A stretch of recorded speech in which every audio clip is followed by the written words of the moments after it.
Pomysł rozwinął się po tym, jak odkryłem, że 5 czworościanów foremnych można złożyć tak, aby każdy z nich miał wierzchołek w tym samym punkcie.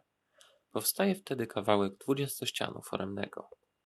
Po zaopatrzeniu się w magnesy neodymowe i klej cyjanoakrylowy przystąpiłem do projektowania.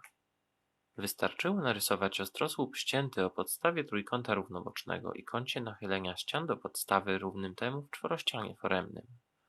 W każdej krawędzi uzyskanego kształtu zrobiłem wtedy otwór na magnes o średnicy 4 i wysokości 2 mm, pogłębiony dodatkowo o 0,4 mm, aby pozostawić miejsce na klej.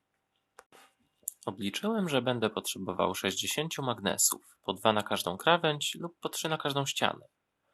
Przy pierwszej próbie złożenia mniejszej wersji modelu dotarło do mnie, że mimo tego samego kształtu, ściany nie mogą być wszystkie takie same magnetycznie.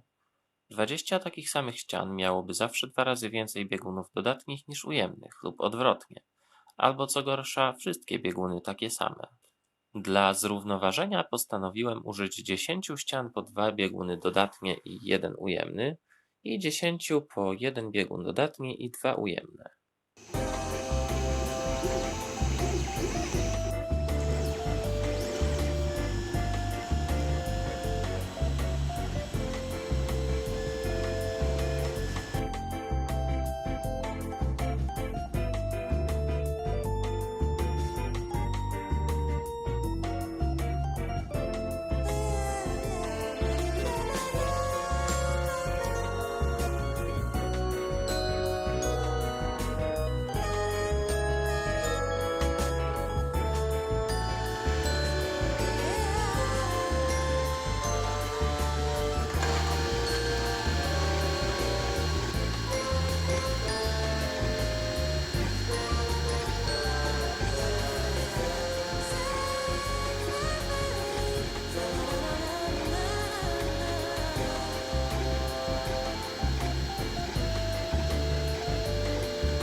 Po 20 półgodzinnych wydrukach i palcach zmiażdżonych przez wciskanie magnesów w otwory, wszystkie elementy były gotowe.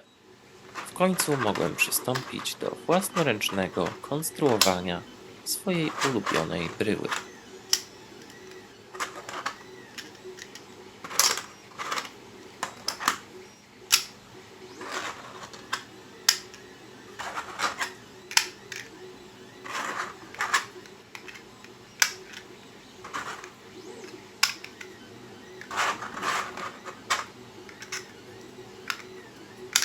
I poza ekran. I teraz tutaj.